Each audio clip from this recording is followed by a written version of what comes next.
Hello, ഇന്നത്തെ കഥയിലേക്ക് എല്ലാവർക്കും സ്വാഗതം. ചാനൽ ആദ്യമായിട്ട് കാണുന്നവരാണെങ്കിൽ ഒന്ന് സബ്സ്ക്രൈബ് ചെയ്തിട്ട് ലൈക്ക് ചെയ്യണേ. അങ്ങനെ വിക്രം പ്രകാശൻ്റെ മണിയറ ഒരുക്കുന്ന തിരക്കിലാണ്. പ്രകാശം വന്ന് കയറുമ്പോൾ തന്നെ കാണുന്നത് മണിയറ അടിപൊളിയാക്കിയിട്ട് വിക്രം ഇങ്ങനെ അലങ്കരിച്ചുകൊണ്ടേ ഇരിക്കുകയാണ്.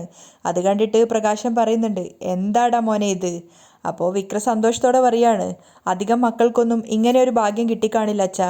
മക്കൾക്ക് അച്ഛനമ്മമാർ മണിയറ ഒരുക്കാറുണ്ട്, ഇതിപ്പോൾ അച്ഛന് മകൻ മണിയറ ഒരുക്കുക. അത് കേട്ടപ്പോൾ പ്രകാശിന് വല്ലാത്തൊരു വിഷമം തോന്നുകയാണ്. അയാൾ പറയുന്നുണ്ട്, മക്കളെ എനിക്ക് ഭയങ്കര വിഷമമുണ്ട്. സത്യം പറഞ്ഞാൽ നിൻ്റെ കല്യാണം കഴിയാതെ ഞാൻ കല്യാണം കഴിക്കുന്നതിൽ എനിക്ക് വല്ലാത്തൊരു വിഷമമുണ്ട്. അത് കേട്ടതും വിക്രം പറയുന്നുണ്ട്, അതേപ്പറ്റി നമ്മൾ ഒരുപാട് സംസാരിച്ചതല്ലേ, ഇതിപ്പോൾ നമ്മുടെ നിലനിൽപ്പിൻ്റെ പ്രശ്നമാണ്. ലക്ഷ്മി അമ്മ എത്രയും പെട്ടെന്ന് അച്ഛൻ്റെ ജീവിതത്തിലേക്ക് കടന്നു വരണം. എന്നാൽ മാത്രമേ നമുക്ക് നമ്മുടെ പാത വെട്ടിത്തെളിച്ച് മുന്നോട്ടേക്ക് പോകാൻ പറ്റൂ. അത് കേട്ടതും പ്രകാശനും പറയുന്നുണ്ട്, എടാ ഞാൻ അതിനല്ലേ ഈ ധൃതിയൊക്കെ കാണിക്കുന്നത്, മനസ്സിലായില്ലേ നിനക്ക്? അപ്പോഴാണ് വിക്രം പറയുന്നത്, അമ്മൂമ്മ എന്നും നമ്മുടെ കൂടെ ഉണ്ടാവുമോ? അമ്മൂമ്മയ്ക്കാണെങ്കിൽ 10-75 വയസ്സുമായി. ഇനിയിപ്പോൾ എൻ്റെ കല്യാണം കൂടെ കഴിഞ്ഞു കഴിഞ്ഞാൽ പിന്നെ അച്ഛന് ഭക്ഷണം ഉണ്ടാക്കി തരാനും അച്ഛൻ്റെ കാര്യങ്ങളൊക്കെ നോക്കാൻ ഒരാൾ വേണ്ടേ? പിന്നെ കാർത്തിക ചേച്ചിയുടെ സംസാരം കേട്ടിട്ട് കാർത്തിക ചേച്ചിയുടെ അമ്മ അച്ഛനെ പൊന്നുപോലെ നോക്കൂ എന്ന എൻ്റെ വിശ്വാസം. അപ്പോൾ പ്രകാശനും പറയുന്നുണ്ട്, എടാ കാർത്തിക ചേച്ചിയുടെ പറച്ചിൽ മാത്രമല്ല, എടാ ഞാൻ എപ്പോഴും ഇടയ്ക്കിടയ്ക്ക് ഫോണിൽ സംസാരിക്കാറുണ്ടല്ലോ, എടാ അവർ ഭയങ്കര ഡീസൻസ് ആയിട്ടാണ് സംസാരിക്കുന്നത്. നിന്നെയും എൻ്റെ അമ്മയെയും അവർ പൊന്നുപോലെ നോക്കും. എടാ അത്രയ്ക്ക് ഐശ്വര്യമുള്ള സ്ത്രീയാണ് അവർ. അത് കേട്ടതും വിക്രം സന്തോഷം കൊണ്ട് ചിരിക്കുകയാണ്. എന്നിട്ട് പറയുന്നുണ്ട്, പിന്നെ കല്യാണം കഴിഞ്ഞ 1 മാസത്തിനകം ആ കമ്പനി എൻ്റെ പേരിലാക്കാൻ പറയണം. കുറച്ചു നേരം ആലോചിച്ചതിന് ശേഷം പ്രകാശം പറയുന്നുണ്ട്, എടാ അങ്ങനെ എടുപിടിയെന്ന് നമ്മൾ പറഞ്ഞു കഴിഞ്ഞാൽ അവർക്ക് സംശയം തോന്നും. അത് മാത്രമല്ല, നമ്മൾ അങ്ങോട്ട് പറയുന്നതിനേക്കാളും അവരത് ഇങ്ങോട്ട് പറയുന്നതാണ് ഏറ്റവും നല്ലത്. മനസ്സിലായോ നിനക്ക്? അപ്പോൾ വിക്രം പറയുന്നുണ്ട്, അച്ഛാ അത് ശരിയാ, എന്നാലും അച്ഛൻ അതിനു വേണ്ട ചേരുവകളൊക്കെ ചേർത്ത് വേണം സംസാരിക്കാൻ. എന്നെ കമ്പനി പൂർണ്ണമായിട്ടും ഏൽപ്പിച്ചു കഴിഞ്ഞാൽ ഞാനത് നല്ല രീതിക്ക് കൊണ്ടു നടക്കുമെന്ന് ലക്ഷ്മി അമ്മയ്ക്ക് തോന്നണം. പിന്നെ കാർത്തിക ചേച്ചിക്ക് ഇപ്പോഴേ ഒരു തോന്നലുണ്ട്. അപ്പോൾ പ്രകാശ് സന്തോഷത്തോടെ പറയാണ്, അത് പിന്നെ തോന്നത്തില്ലേടാ, അതുപോലെയല്ലേ നമ്മുടെ കമ്പനിയുടെ വളർച്ച. എടാ ഈ രാജപ്പനൊക്കെ നമ്മൾ ചോദിക്കുമ്പോൾ പൈസ ഇങ്ങോട്ട് തരുന്നതിൻ്റെ ഗുട്ടൻസ് നിനക്ക് പിടികിട്ടിയോ? അവനറിയാം നമ്മൾ കോടീശ്വരന്മാരായെന്ന്. പിന്നെ രാജപ്പണ്ണൻ്റെ കാര്യം പറഞ്ഞപ്പോഴാണ് ഓർത്തത്, രാജപ്പണ്ണനും ബാലണ്ണനും പിന്നെ ആ റഹീമും രഞ്ജിത്തും ഒക്കെ ഉണ്ട്. എടാ മോനെ, നീ ഇന്നൊരു ദിവസത്തേക്ക് നോ പറയരുത്, അച്ഛൻ ഒരു ദിവസം അവരുമായിട്ടൊന്ന് കൂടിക്കോട്ടെടാ. അത് കേട്ടതും വിക്രത്തിൻ്റെ മുഖത്ത് ആകെ ഒരു ദേഷ്യം നിറയാണ്. എന്നിട്ടും അവൻ പറയുന്നുണ്ട്, പിന്നെ കൂടുന്നതൊക്കെ കൊള്ളാം, ഇപ്പം നമുക്ക് പരിചയക്കാരുണ്ടെന്ന് കാണിക്കാൻ ആരെങ്കിലുമൊക്കെ ഇങ്ങോട്ടേക്ക് വരേണ്ടത് നമ്മുടെ ആവശ്യമാണ്. അത് കഴിഞ്ഞു കഴിഞ്ഞാൽ ഇവന്മാരെ ഒന്നും ജീവിതത്തിൽ കൂട്ടുകയേ ചെയ്യരുത്. അപ്പോൾ പ്രകാശം പറയുന്നുണ്ട്, മക്കളെ ആരെടുത്ത് ഇതൊക്കെ എന്നോട് പറയേണ്ട കാര്യമുണ്ടോ? എൻ്റെ കല്യാണം ഒന്ന് കഴിഞ്ഞു കഴിഞ്ഞാൽ ഇവന്മാരെയൊക്കെ എൻ്റെ ജോലിക്കാരാക്കും ഞാൻ. അത് മതി. വിക്രത്തിനത് കേട്ടപ്പോൾ സമാധാനമായി. അപ്പോൾ പ്രകാശം പറയുന്നുണ്ട്, ഇതൊക്കെ ഞാൻ എന്നോ മനസ്സിൽ കണ്ട കാര്യങ്ങളാ. കല്യാണം കഴിഞ്ഞാൽ എല്ലാവരും ഞാനൊരു ഡിസ്റ്റൻസിലേ നിർത്തത്തുള്ളൂ.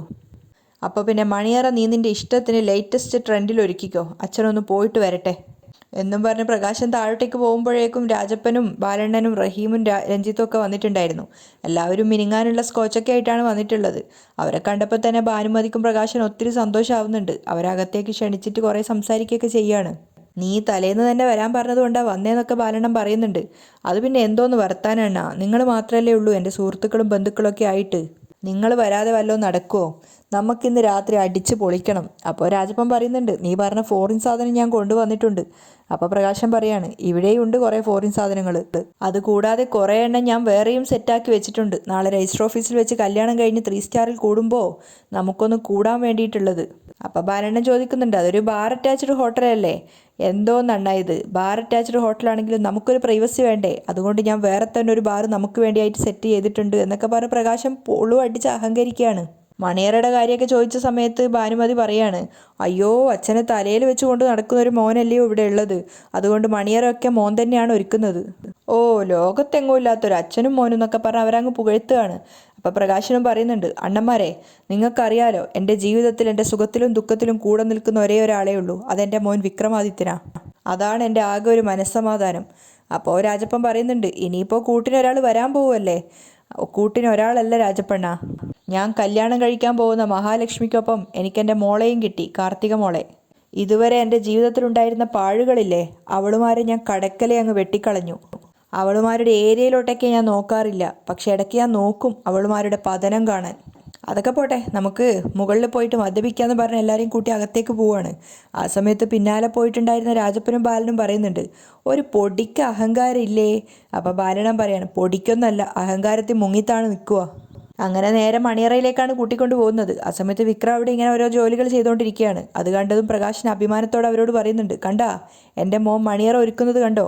ഏതെങ്കിലും മക്കളിങ്ങനെ അച്ഛന്മാർക്ക് വേണ്ടി മണിയറ ഒരുക്കുവോ? അപ്പോൾ രാജപ്പനാണെങ്കിൽ പ്രകാശൻ അനുസരിച്ച് സംസാരിക്കുകയാണ്. നീ പറഞ്ഞത് ശരിയാടാ പ്രകാശ, ഇതുപോലുള്ള മക്കളെ മഷിയിട്ട് നോക്കിയാൽ കിട്ടത്തില്ല. ആ സമയത്ത് ബാലൻ നോക്കുന്നത് വിക്രത്തിനെ തന്നെയാണ്. എന്നിട്ട് അയാളുടെ മനസ്സിലുള്ള ആ ഒരു കാര്യം അയാൾ പുറത്തു പറയുന്നുണ്ട്.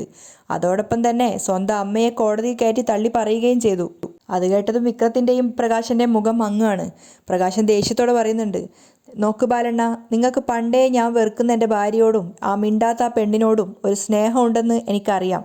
അത് ഇനിയെങ്കിലും നിർത്തിക്കോണം. ഇല്ലെങ്കിൽ ചുമച്ച് നിങ്ങൾ വർക്ക്ഷോപ്പിൽ തന്നെ പഴയതുപോലെ പണിയെടുക്കേണ്ടി വരും. നിങ്ങളെ ഞാൻ എൻ്റെ കൂടെ കൂട്ടുകയേയില്ല. അപ്പോൾ ബാലൻ ചോദിക്കുന്നുണ്ട്, അതിനെന്തിനാടാ പ്രകാശ് ഇങ്ങനെ ചൂടാവുന്നേ? അപ്പോൾ രാജപ്പൻ പറയാണ്, പിന്നെ ഇവിടെ സംസാരിക്കേണ്ടത് ഇവിടെ സംസാരിച്ചാൽ മതി. അപ്പോൾ വിക്രവും പറയുന്നുണ്ട്, ലോകത്തിൽ ഇതുപോലൊരു അമ്മയെ ആർക്കും കിട്ടിക്കാണില്ല. പെൺമക്കൾ കല്യാണം കഴിഞ്ഞ് പോകുന്നതുകൊണ്ട് അവരോട് പ്രത്യേക ഒരു സ്നേഹമൊക്കെ കാണും. എന്ന് വെച്ച് ആൺമക്കളെ ഇതുപോലെ ആട്ടി ഓടിക്കണോ? അപ്പോൾ പ്രകാശനും പറയുന്നുണ്ട്, അവൾക്ക് നല്ലൊരു കാലം വന്നപ്പോൾ ഞങ്ങളെ 3 പേരെയും ചവിട്ടി താഴ്ത്തിയിട്ടാണ് അവൾ പോയത്.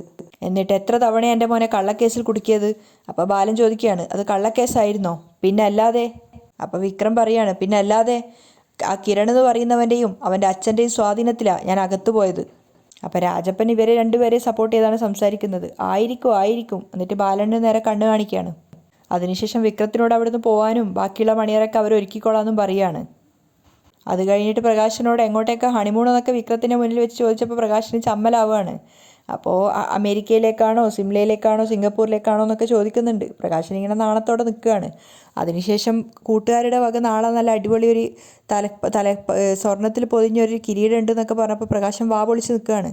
അപ്പോൾ ബാലൻ പറയുന്നുണ്ട്, സ്വർണ്ണമൊന്നുമല്ല, സ്വർണ്ണത്തിൽ പൊതിഞ്ഞേ മാത്രമാണ് എന്നൊക്കെ. മാത്രമല്ല അതൊരു വെറൈറ്റി ആയിരിക്കും എന്നൊക്കെ പറഞ്ഞ് അവരങ്ങനെ പുകഴ്ത്തുകയാണ്. അപ്പോൾ ബാലൻ ചോദിക്കുകയാണ്, അല്ല കെട്ടിയോളെത്തിയോ? ഓ, കെട്ടിയോളൊക്കെ എപ്പോഴേ എത്തി. എൻ്റെ മോള് അവരെ റൂമിലൊക്കെ സെറ്റാക്കിയിട്ടുണ്ട്. ഇനി നാളെ അവിടുന്ന് നേരെ രജിസ്റ്റർ ഓഫീസിലേക്ക്.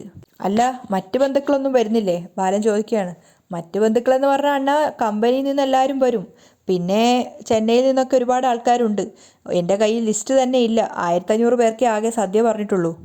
വിക്രം അവിടുന്ന് പോയ സമയത്ത് പ്രകാശൻ പറയുന്നുണ്ട്, എന്തോന്നാണ് നിങ്ങൾ ചെക്കൻ്റെ മുന്നിൽ വെച്ച് ചോദിക്കുന്നത്? അവനിങ്ങനെ നിൽക്കുമ്പോൾ ഞാൻ കല്യാണം കഴിക്കുന്നത് എനിക്ക് വല്ലാത്തൊരു ചമ്മലുണ്ട്.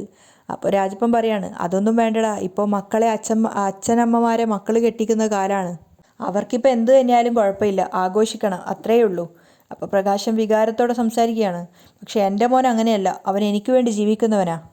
അതുകൊണ്ട് ഇനിയൊരു ജന്മം ഉണ്ടെങ്കിലും എനിക്ക് എൻ്റെ മകനെ തന്നെ, വിക്രമാദിത്യനെ തന്നെ എനിക്കെൻ്റെ മകനായിട്ട് വേണം. അതാണ് എൻ്റെ ആഗ്രഹം. ആ സമയത്ത് ചുറ്റിലും നോക്കിക്കൊണ്ട് ബാലണ്ണ മനസ്സിൽ വിചാരിക്കുകയാണ്, ഇവനെപ്പോലെ നന്ദിയില്ലാത്ത ഒരുത്തന് എങ്ങനെയാണാവോ ഇത്രയും ഭാഗ്യം വന്നത്. എന്തായാലും മണിയറ നിങ്ങൾ രണ്ടുപേരും ഒരുക്കിക്കോ, ബാക്കിയുള്ള കാര്യം ഞങ്ങൾ ചെയ്യാമെന്ന് പറഞ്ഞിട്ട് റഹീമിനെയും രഞ്ജിത്തിനെയും കൂട്ടി പ്രകാശം പോവാണ്.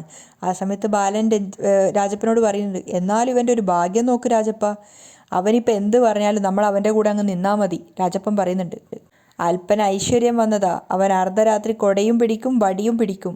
അത് കേട്ട് ബാലൻ പൊട്ടിച്ചിരിക്കുകയാണ്. നീ അതിനിടയ്ക്ക് അവൻ്റെ പിരിഞ്ഞുപോയ ഭാര്യയെക്കുറിച്ചും മക്കളെക്കുറിച്ചും ഒന്നും പറയണ്ട. ശരി, എന്നാലും ചില സമയത്ത് ഇവരുടെ സംസാരം കേൾക്കുമ്പോൾ അറിയാതെ വന്നു പോകുന്നതാ. അവൻ്റെ വയസ്സാം കാലത്തുള്ളൊരു മണിയറ എന്നും പറഞ്ഞ് രാജപ്പൻ മണിയറ ഒരുക്കുകയാണ്. അങ്ങനെ മദ്യപിക്കാനുള്ള സെറ്റിങ്സ് ഒക്കെ ആക്കിയതിന് ശേഷം പ്രകാശൻ എല്ലാവരോടായിട്ട് പറയുകയാണ്, എല്ലാവർക്കും കിട്ടിയല്ലോ? മദ്യപിക്കാൻ തുടങ്ങുന്നതിന് മുമ്പ് എനിക്കൊരു കാര്യം പറയാനുണ്ട്. നമ്മുടെ ഈ പരിപാടിയെല്ലാം മൊബൈലിൽ റെക്കോർഡ് ചെയ്യണം, അതും സിനിമാറ്റിക് മോഡിൽ. റഹീമെ, നീ അത് ചെയ്യുമല്ലോ? ഓ, അത് ഞാൻ ഏറ്റു. അയാൾ സമ്മതിക്കുകയാണ്. അപ്പോൾ ബാലണ്ണൻ ചോദിക്കുന്നുണ്ട്, രതീഷിന് കൂടാനൊക്കെ വലിയ താല്പര്യമാണല്ലോ, അവനെന്താ വിളിക്കാഞ്ഞേ? എൻ്റെ അണ്ണ, അവനും അവളും, ആ കാദംബരിയും രതീഷും ആ മിണ്ടാത്തവളുടെ കൂടെ കൂടിയതിന് ശേഷം അവരുടെ അടിമകളെ പോലെയാ, അതാ ഞാൻ വിളിക്കാഞ്ഞേ. അപ്പോൾ ബാലണ്ണൻ പറയുന്നുണ്ട്, അവളിപ്പോൾ സംസാരിക്കാത്തവളല്ല, നന്നായിട്ട് സംസാരിക്കുന്നവളാ. എനിക്കവൾ കാലാകാലവും മിണ്ടാത്തവൾ തന്നെയാണ് ബാലണ്ണ.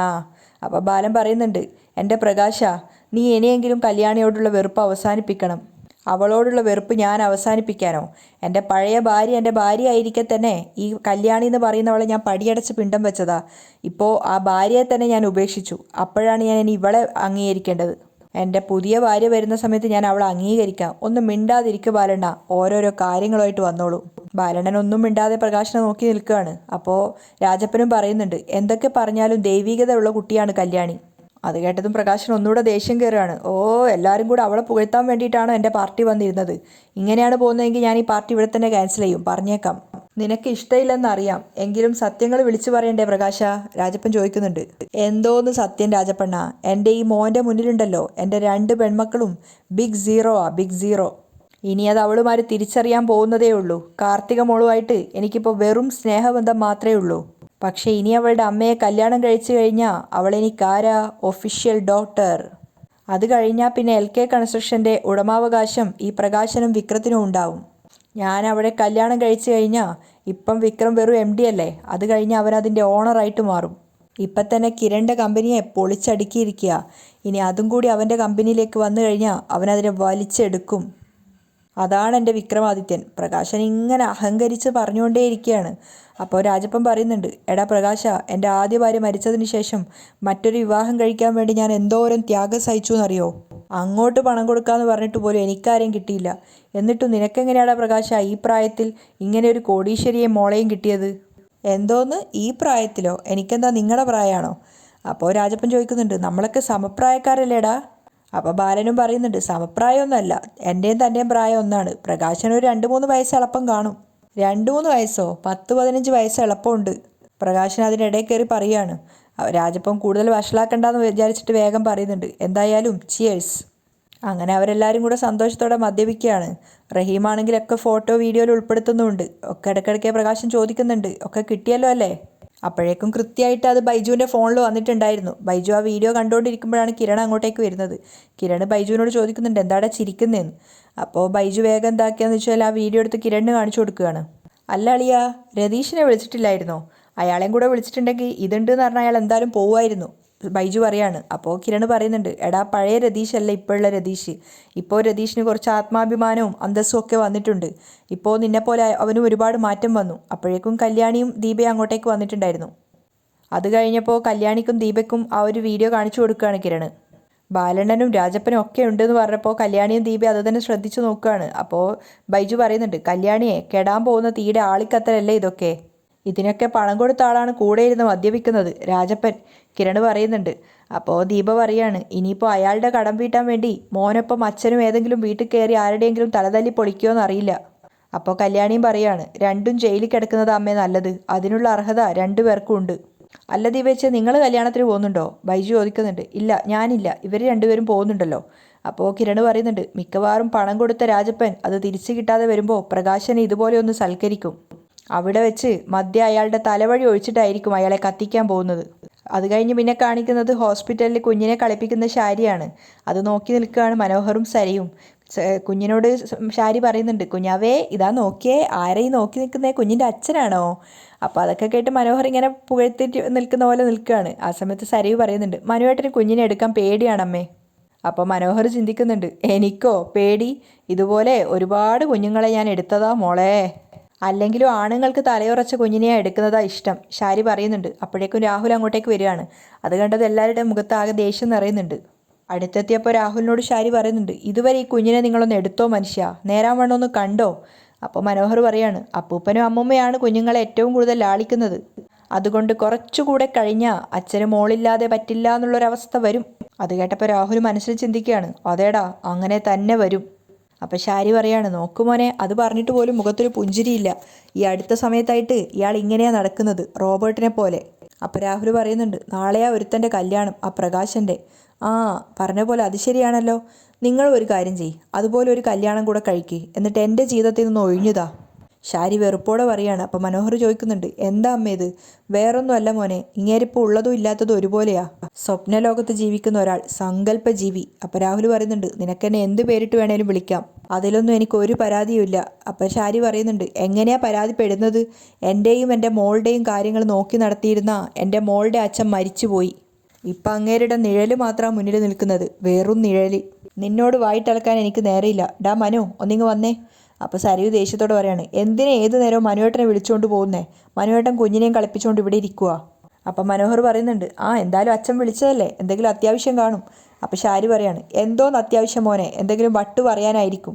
ഇവിടെ നല്ലൊരു സൈക്യാട്രിസ്റ്റ് ഉണ്ടെന്ന് ഞാൻ നിങ്ങളോട് പറഞ്ഞതല്ലേ, പോയി ഒന്ന് കാണാൻ. കാണേണ്ടി വരും കാര്യങ്ങൾ ഇങ്ങനെയാണ് പോകുന്നതെങ്കിൽ. എന്നിട്ട് മനോഹറിനെയും കൂട്ടിക്കൊണ്ട് പുറത്തേക്ക് പോവുകയാണ്. അപ്പോൾ മനോഹർ പറയുന്നുണ്ട്, കാര്യമാക്കാനൊന്നും ഇല്ലെന്നേ, ഞാൻ സംസാരിച്ചിട്ട് വരാം. അവർ രണ്ടുപേരും പോയപ്പോൾ സരയു ഷാരിയോട് ചോദിക്കുകയാണ്, ശരിക്കും അച്ഛൻ എന്താ അമ്മേ പറ്റിയത്? അപ്പോൾ ഷാരി പറയുന്നുണ്ട്, പറ്റിയത് എന്താണെന്നൊക്കെ എനിക്കറിയാം മോളെ. അത് കേട്ട് സരയു ഇങ്ങനെ ഞെട്ടിത്തരിച്ച് നിൽക്കുകയാണ്. അവിടെയാണ് ഇന്നത്തെ എപ്പിസോഡ് വൈൻഡപ്പ് ചെയ്യുന്നത്.